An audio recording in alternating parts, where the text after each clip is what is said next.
మన ముఖ్యమంత్రి గారి యొక్క ప్రాధాన్యత, ఆయన రాష్ట్ర ముఖ్యమంత్రిగా పదవీ స్వీకారం చేసిన మరుక్షణమే నాకు ఈ రాష్ట్ర అధికారాన్ని ఈ రాష్ట్ర ప్రజలు ఎంతో గొప్పగా నాకు స్వీకరించే అవకాశం ఇచ్చారు.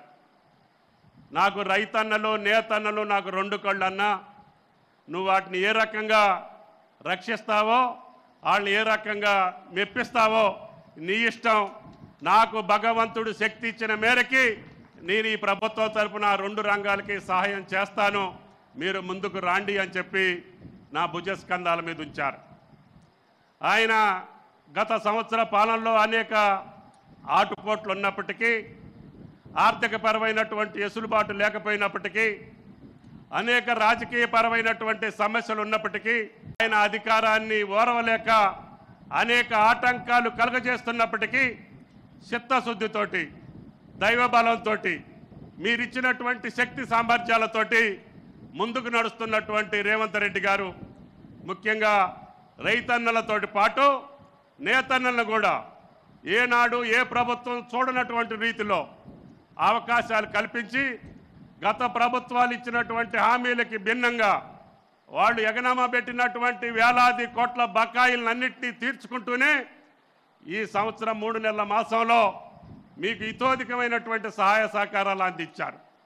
జగన్నాథం గారు కానీ, మీ కుల పెద్దలు కానీ, సంఘ సభ్యులు కానీ అనేక సందర్భాల్లో ప్రభుత్వం దగ్గరకు వచ్చారు. నేను ఆ విషయాలు ముఖ్యమంత్రి గారి దృష్టికి తీసుకెళ్ళక ముందే అన్న వాళ్ళు అడిగిని చెయ్యండి, కష్టమైనా నష్టమైనా మనం భరాంచుదాము, ఆ యొక్క వృత్తికి ఆ గౌరవాన్ని ఇవ్వాలి. భారతదేశంలో పద్మశాలి గౌరవాన్ని, చేనేత కార్మికుల యొక్క జీవన స్థితిగతుల్ని మార్చేదే కాంగ్రెస్ ప్రభుత్వం యొక్క లక్ష్యం. నా యొక్క ప్రాథమికమైనటువంటి బాధ్యత రైతన్నల్ని నేతన్నలకి ఎన్ని కష్టాలు వచ్చినా వాళ్ళ కష్టాలు తీర్చాల్సినటువంటి బాధ్యత మన ప్రభుత్వం అని చెప్పి ధైర్యాన్ని ఇచ్చినటువంటి ముఖ్యమంత్రి రేవంత్ రెడ్డి గారు అని చెప్పి మీకు ఈ సందర్భంగా మనం చేస్తున్నాం. అందుకనే ఏనాడు కూడా ఈ రంగానికి 200-300 కోట్లు ఇవ్వనటువంటి ప్రభుత్వం ఈ ఒక్క సంవత్సర కాలంలోనే పాత బకాయిలతో సహా 1600 కోట్లు రిలీజ్ చేసినటువంటి ఏకైక ముఖ్యమంత్రి రేవంత్ రెడ్డి గారు అని చెప్పి మీకు ఈ సందర్భంగా మనం చేస్తున్నాం. ఆనాడు బతుకమ్మ చీరల కోసం మనోళ్ళు అడిగితే అన్న ఎవరు కూడా మహిళలు కట్టుకున్నటువంటి సందర్భాలు నేను చూడలేదు.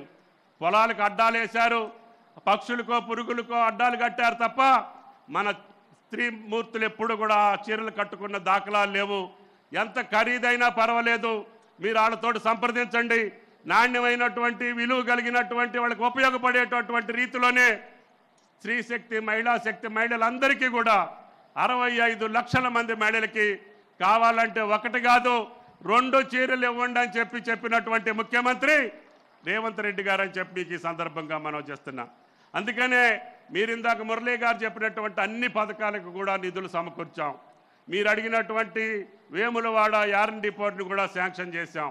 అదేవిధంగా పూజ్యులు కొండా లక్ష్మణ బాపూజీ గారు ఈ యొక్క కుల దైవం అయిన మార్కండేయ తర్వాత మనం పూజించగలిగినటువంటి వ్యక్తి కొండా లక్ష్మణ బాపూజీ. ఆయన తెలంగాణ ఉద్యమమే కాదు, పేదల యొక్క, బడుగుల యొక్క, బలహీన వర్గాల యొక్క సంక్షేమం కోసం ప్రాణాలు అర్పించినటువంటి మహా వ్యక్తి పేరిట IIHT వస్తే కేవలం వారం రోజుల్లోనే ఆ పెద్ద ఆయన పేరు మీద సంస్థని స్థాపించాలని స్వయంగా వచ్చి స్థాపించినటువంటి వ్యక్తి మన ముఖ్యమంత్రి రేవంత్ రెడ్డి గారు అని చెప్పి మీకు ఈ సందర్భంగా మనం చేస్తున్నాం. దాన్ని భవిష్యత్తులో స్కిల్ యూనివర్సిటీలో పెద్ద ఎత్తున ఈ యొక్క IIHTని స్థాపించి ఆ నైపుణ్యాన్ని మన బిడ్డలందరికీ అందించాలనేది ముఖ్యమంత్రి గారి కోరిక. కాబట్టి ఈ రాష్ట్రాన్ని అన్ని రంగాల్లో ముందుకు తీసుకెళ్తున్నటువంటి క్రమంలోనే ఈ నేతన్నల యొక్క నైపుణ్యాన్ని పెంచడంతో పాటు, వాళ్ళ జీవన స్థితిగతులను పెంచడంతో పాటు, వాళ్ళు నేర్చినటువంటి అన్ని బట్టల్ని కొనుగోలు చేసి మీ యొక్క జీవన స్థితిగతులు మెరుగుపరచడమే రేవంత్ రెడ్డి గారి ప్రభుత్వం యొక్క ప్రధాన లక్ష్యం అని చెప్పి మీకు ఈ సందర్భంగా మనం చేస్తున్నాం. ఇంకా 1-2 విషయాలు ఇందాక పెద్దలు చెప్పారు. అది రుణమాఫీ. మొన్న ఆ ప్రారంభోత్సవ సభలో చెప్పారు, ఈ బడ్జెట్లోనే ఏర్పాటు చేసి రేపు మార్చి బడ్జెట్లో మీ రుణమాఫీని చేపించేటటువంటి బాధ్యత రేవంత్ రెడ్డి గారి ప్రభుత్వాన్ని అని చెప్పి కూడా మీకు ఈ సందర్భంగా మనం చేస్తున్నాం. వేదిక మీద సిరిసిల్లకు సంబంధించినటువంటి విద్యుత్ శక్తి బిల్లులకు కూడా నిర్ణయం తీసుకోవాల్సి ఉంది. ఆ బ్యాక్ బిల్స్ ఏదైతే వేశారో అది కూడా గౌరవ ముఖ్యమంత్రి గారితో చర్చించి మీకు సదుపాయం ఉండేటట్టుగా, మీకు అనుకూలంగా ఉండేటట్టుగా, మీ జీవన స్థితులకు మెరుగుపడేటట్టుగానే రేవంత్ రెడ్డి గారి నిర్ణయం ఉంటుంది తప్ప మీకు కష్టపెట్టేటటువంటి నిర్ణయం మా జన్మలో మేము చెయ్యము అని చెప్పి మీకు ఈ సందర్భంగా మనం చేస్తున్నాం. కాబట్టి దయచేసి ఏ సమస్య ఉన్నా అనిల్ గారి ద్వారా, మురళీ గారి ద్వారా, జగన్నాథం గారి ద్వారా, మీ సంఘ సభ్యుల ద్వారా మా దృష్టికి వస్తే ఈ ప్రభుత్వానికి ఉన్న శక్తి మేరకి ఈ యొక్క నేతన్నలకి సహాయం చేయటమే రేవంత్ రెడ్డి గారి ప్రభుత్వం యొక్క ప్రధాన బాధ్యత.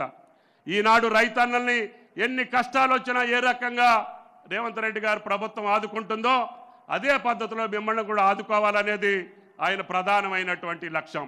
కాబట్టి ఇందాక పెద్దలు చెప్పినటువంటి కులగణన ఆయనకు అనేక ఆటంకాలు కల్పించారు, అనేక అభ్యంతరాలు కల్పించారు. అయినా కానీ పార్టీ నిర్ణయం, రాహుల్ గాంధీ గారి మాట అదే రేవంత్ రెడ్డి గారికి వేదవాక్కు.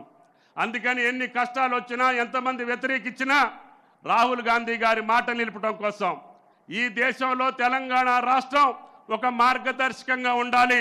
ఆయన మాట నిలుపుకొని ఈ పేద వర్గాలకి, బలహీన వర్గాలకి అన్ని రంగాల్లో అవకాశాలు రావాలి అంటే కులగణన చేయాలి, వాళ్ళ లెక్క తేల్చాలి, వాళ్ళ జీవన స్థితిగతులు మెరుగుపరచాలి.